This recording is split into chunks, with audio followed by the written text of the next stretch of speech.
Reverse diet, week 6, day 5. So slept pretty good last night. After that first long day back at work yesterday, just totally drained me. But yeah, just slept like a rock. Got up this morning, did my tempo back and bicep workout. Felt pretty good doing it. Felt nice and strong all the way through. And just enjoying the rest of this Friday. Tomorrow morning, I've got my build shoulders workout.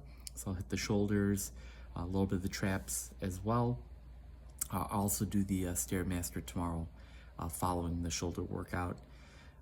But all in all, just feeling better, sleeping a lot better. My Fitbits tell me I'm getting a little bit more deep sleep each week.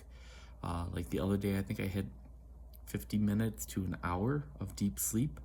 When I sit in the tail end of the cut, I was getting anywhere between 5 to 15 minutes of deep sleep. Like my sleep was really affected by being in that huge caloric deficit, just pushing my body really hard with the weights, with the cardio,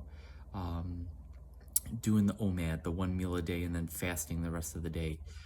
It was a lot for my body and just was not allowing me to get into that deep sleep. And your deep sleep is super important because that is when your body will be repairing muscle tissue and muscle breakdown and just giving you that muscle rebuilding, helps with your hormones, a whole slew of just benefits. So deep sleep is really important.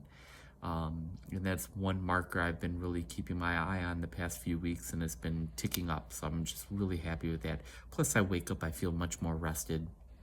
I feel like I've got a ton of energy in the morning, and it's nice. So for those of you that are struggling with your sleep, a couple of tips. Keeping the same bedtime and wake up time can help by just getting your body into that circadian rhythm where you're able to fall asleep at a certain time and wake up at a certain time.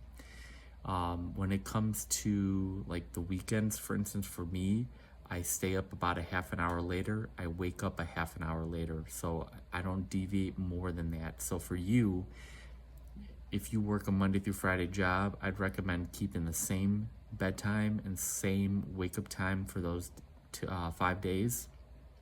And then on the weekend, again, I would try to keep it no more than 30 minutes later than what you typically do.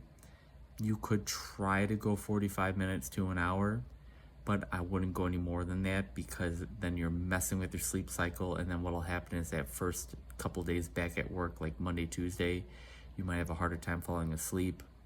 You might feel groggy or just like you're super tired in the morning. So that's why I keep my sleep schedule the way it is. So that's one tip. Tip number 2, do not eat more than 2, I would even definitely say 3 hours before bed. 2 hours is kind of pushing it, but yeah, definitely 3 hours. Like for me, I'll eat dinner around 5 o'clock today and I'll go to bed at 8:30. And so that's 3.5 hours. Last night, ate dinner around 5, went to bed at 8, so that's 3 hours. You typically don't want to eat more closely to bedtime because that will also disrupt your sleep. It'll impact that deep sleep. Also, consuming high glycemic foods before bed, so like eating ice cream or cookies or cake. I would not recommend that either because it's going to elevate your blood sugar, which is going to lead to just your body temperature being hotter, your heart rate going up. You're going to be more in a fight or flight state than you are in a restful, ready to go to sleep state.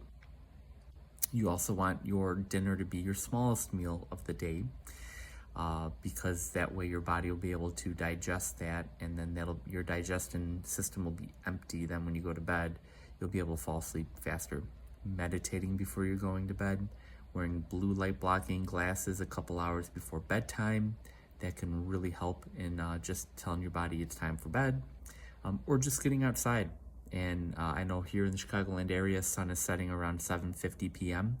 So getting outside maybe 30 to 45 minutes before you're going to bed, or even an hour, and just watching that sunset, getting those red wavelengths on your skin that could send signals to your your brain to start producing melatonin to start getting you sleepy and ready for bed.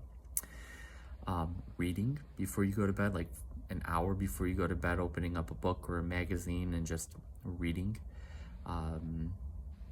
Those are just some tips, some things that you could possibly try to help your sleep if you struggle with it. So yeah, those are all things that I do, not every day. Blue light blocking glasses, yes. Eating, yes. Sleep schedule, yes. But some of the other things, sometimes I do them, sometimes I don't.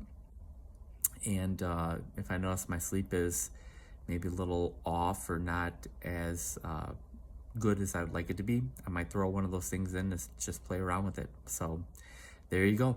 Please keep it locked in here on my channel and like and subscribe and continue to follow along with me as I now go through this reverse diet following my ketogenic bodybuilding prep. I'll see you all tomorrow.